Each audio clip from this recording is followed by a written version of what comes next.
Hi guys, welcome back to SwitchUp. Yes, we are giving away a few more copies of Children of Mortar. Just check the top comment to see who's won from the last sales video. And if you want to be in the running for the next giveaway, then just, you know the drill. Leave a normal comment. I'm going to put normal in air quotes. Can you see them? There they are. Just be normal. With that said, there are some great games on sale. Let's jump into the list and stick around to the end where we'll pick out a couple that you should definitely avoid. So what's on sale? Let's find out. One of my favourite games on the Switch, and a title we can't call underrated anymore because it's sold so many copies, had so many good reviews and press coverage, and that's Dragon's Dogma Dark Arisen. Now, I think the main thing all of us want is a sequel, but in the meantime, there are still a ton of people that haven't played this. It's an amazing RPG that has an action-heavy focus, but that action isn't your usual Skyrim, bring up your shield, kind of shuffle about a touch and then poke your sword. This is like jumping around on the backs of giant monsters and stabbing them in the head. And you have a group of pawns, P-A-W-N-S, that you create yourself, and you can recruit them as well from other players. Check out the Glen pawn if you can. Oh flip, that's so rank. Check out the Glen, P-A-W-N, if you can find it. He's been he's been used so much. This sale goes on until the 11th.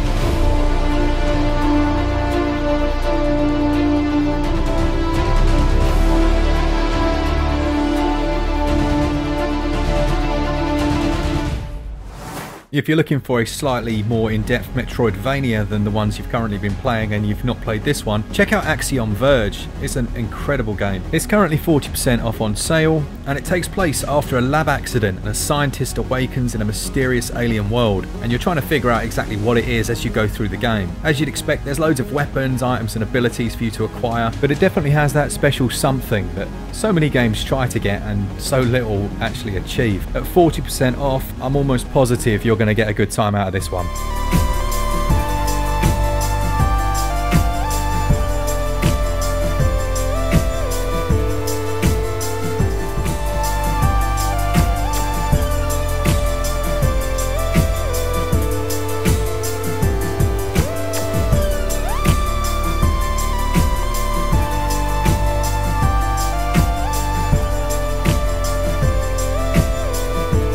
Now, if you've watched the channel for more than 5 minutes, you'll know that I'm a massive space nerd. Next up, we've got Subdivision Infinity DX from Blowfish Studios. It's a little bit more structured than, say, something like Everspace, but I still enjoyed it a lot. There are 30 different story missions, and there's side quests as well, that spans across several different star systems. The core combat's decent, control feels nice, and it's quite good looking, this game. There are a few boss battles thrown in as well, and some of those are quite challenging, and for some strange reason, I've suddenly got really nostalgic for the game Homeworld. Do you remember Homeworld? Incredible game. This is nothing like it, but, well, I guess it's a little bit like it, but yeah, Homeworld, I really enjoyed that classic series. And this sale goes on until the 1st of June.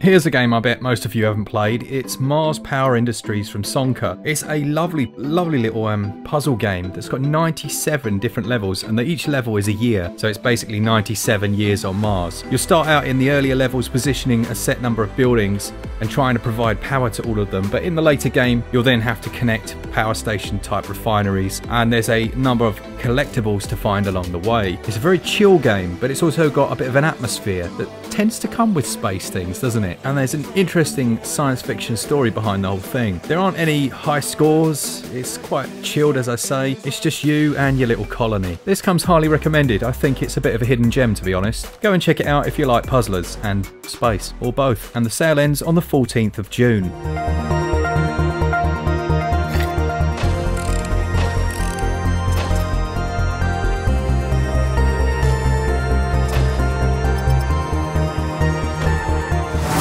I've actually been waiting quite a while for this next game to go this low on sale, and it's Onimusha Warlords, which has had a few sales, but it's now 50% off, taking it down to around about £7. That's an absolute bargain. I completed this one way back in the day, and it sold 2 million copies for a reason. It took the old school tank controls of Resident Evil and then put them into a Sengoku period survival action adventure, and I really liked it. Came out back in 2001. I still think it's worth playing, and it's had a bit of a visual upgrade on the Nintendo Switch, and at different points in the story you get to play as a different character as well. Quite a big file size at around about 10 gigs, and this sale goes on until the 11th.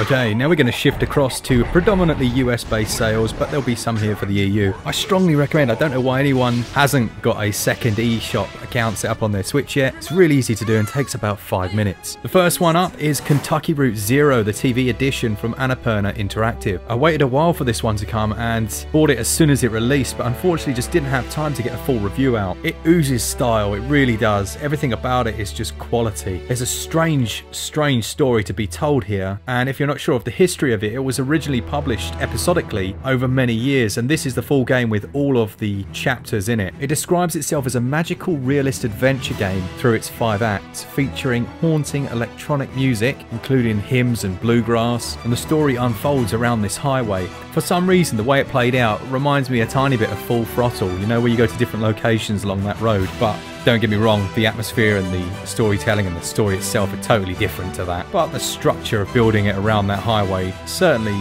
is resembling of this game. I really enjoyed it. I'd say it's a bit of a classic really, and well worth picking up now that it's on sale.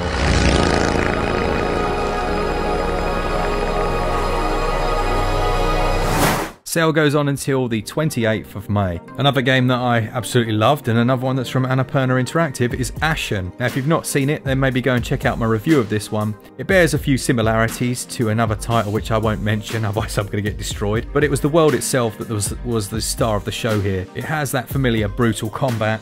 There are a number of ranged weapons that you can throw, as well as improving your character as you go along. Now it does describe itself as a Souls-like in that it has stamina-based combat that's also featuring a lock-on mechanic and rotating around your enemies, you know the drill. And there's a ton of crafting in here as well that gradually sees your town be rebuilt as you play through the game. I don't know if it's the same at launch, but at launch the co-op online system was just a bit odd. You couldn't just team up with a friend as and when, it was kind of random. It passively places you together, and I just don't like that system. It's annoying. But regardless of that, even if you just want to play solo, it's a very good game.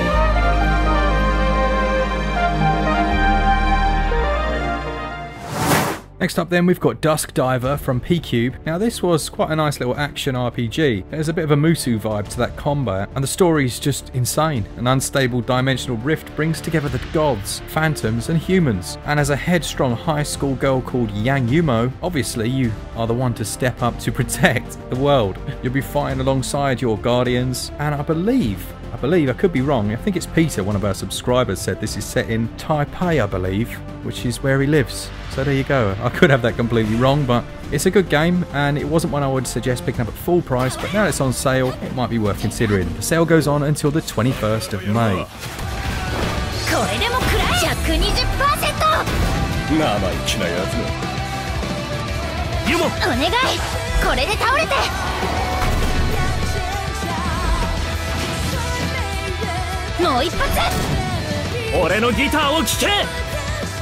Another of Bandai Namco's best on the Switch is Tales of Vesperia, the definitive edition. Now this is currently 60% off, taking it down to around about $20. It has fully updated HD visuals, brand new musical tracks added, they added extra mini games, bosses, as well as a load of unreleased costume DLC, if you like to get dressed up and look fancy. I do like to look fancy. The game sees a civilization reliant on ancient technology, the Blastia, and the empire that actually controls it. It focuses on two friends who travel their own paths, which end up, as I'm sure you'd imagine, intertwined as you try and help avoid the destruction of the world. Classic stuff, but brilliantly executed. A great game, and at 60% off, my word, that's a bit of a steal. Everything I feel is in this. I thought we were dead.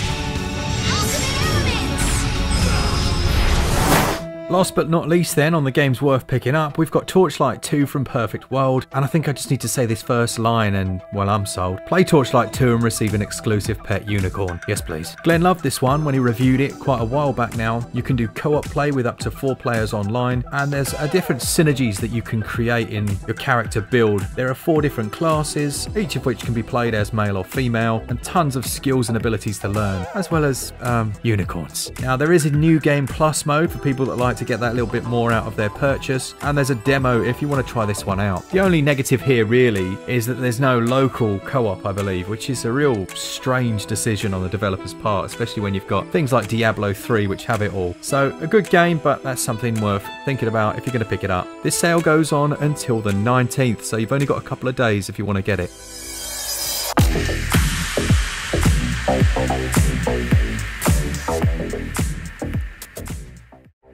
Okay then, this takes us on to my favourite time of the week, and that's where we look at 2 games that you should absolutely avoid. And the first of those is a title that I was really looking forward to, and I thought it looked great. I mean, it does look great. It's Gunpowder on the Teeth, the arcade from Forever Entertainment. Now the problem with this game is that it's really difficult to see what's going on. I really like that retro monochromatic background / art style, but unfortunately it's so difficult to see what's going on screen, and the game's just not as good as I hoped it would be. So for me, that would be one of the avoids. It's not terrible, it's just not great. And the next one is a game called Suicide Guy from Chubby Pixel. It's an interesting concept. When I say interesting, I mean terrible. You have to kill yourself to wake yourself up. Look, if the levels were fun, it would be alright. It's just a bit weird. You've got levels like based around Mario, but you've got to kill yourself to... It's just a bit odd, isn't it, really? Unfortunately, it's not fun at all either, and it's not very clever. I didn't enjoy this game at all when it released, and I would not recommend you pick it up. Plus, I'm just browsing through these screenshots thinking, the game doesn't look like that on Switch. Yeah. No thank you very much.